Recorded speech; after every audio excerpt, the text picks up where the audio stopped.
Hello everyone, my name is QuadLy and welcome to another Warframe guide, this one regarding Requiem towers, the best way to get huge amounts of rare fishing and mining resources from Cambion drift. Let's first see how they work. Requiem towers are only found in the Cambion drift, the open world of Deimos. They're randomly generated and there's a few spots you can find them, but I myself wouldn't really want to remember them just because you don't need that many resources. For real, if you find one, just do it. You don't really want to miss out on a huge amount of loot. They look like broken towers that just stand there and do nothing. But there is one way to rebuild them and get resources. At this point, I just like to say that if you haven't completed the second dream quest or the War Within quest, you will not be able to get any resources from them. And you will also get some Warframe lore spoiled and stuff like that, so if you don't want that, be sure to just stop watching at this point. If you have completed those quests though, let's go. Requiem towers require you to go into your operator form and shoot the reactive crystals in the middle. At this point the tower will be built and there will be infested that spawn all around. Killing the infested with the amp will give you resources from mining and fishing on Deimos, but not every time. There is 8 symbols that could be on top of the tower which dictate how you need to kill the infested. And we will look at every single one of them in detail right now. First one is Vom, probably the easiest tower to farm resources from. With this one you just need to kill the enemies that are inside the circle around the tower. That's it. The second one is Riss. With this one you will have to be a little patient. The tower will blind the enemies in its vicinity over a period of time multiple times. You can see the enemies that are blinded by either being in one place or there's little sparkles that are all around them pretty much. When they are actually blinded, you need to kill them, but you can also kill them if they were blinded before and are not blind anymore. The third symbol, Yahoo, is one of the hardest ones, I'd say. It makes a circle around it, pushing enemies outside. You have to kill the enemies while they are in the circle and are being repelled. This symbol will test your speed with the amp. The fourth symbol, Fast, will make some of the enemies convert for a couple of seconds to your side and they will attack other enemies. It will do that periodically by emitting a boom. When it does, some of the enemies will be marked by glowing white. You will get the resources by either the marked infested dying, or killing the infested that were marked after they convert to baddies again.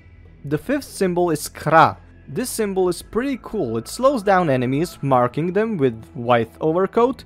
Killing the enemies will get you resources. It is a pretty easy one. Sixth one is Netra, probably one of the worst symbols you can find. It will spawn 2 Deimos tendril drones every 10 seconds or so, I don't know, and only the enemies that are killed by the Deimos tendril drones will give you resources. For real, I advise you to just skip this one 100% of the time. The AI is abysmal and the damage the drones deal is even worse.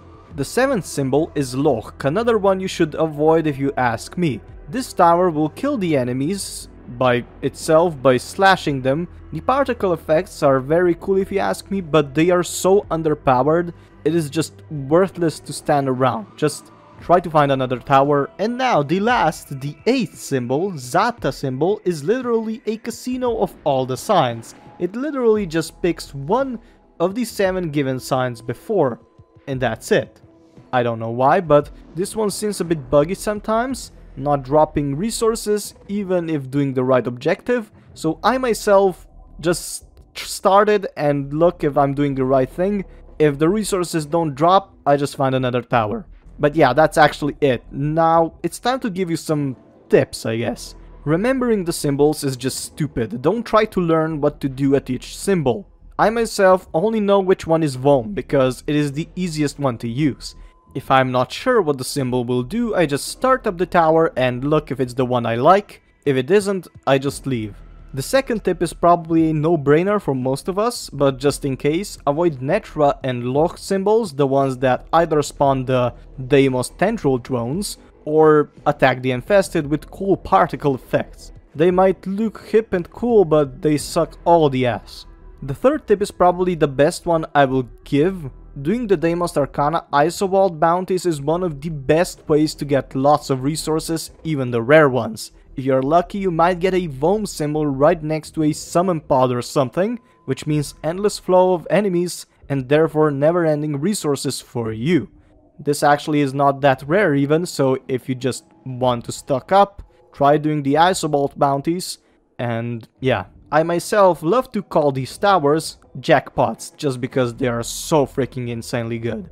As I said in the beginning, just farming the towers will give you so many resources, you will not need to farm for a long time. Plus, it gives you an alternative to fishing and mining, which many people do not like for some reason.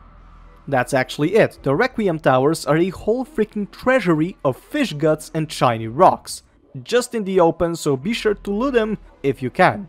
It will be much easier to get thaumica and necrathene this way.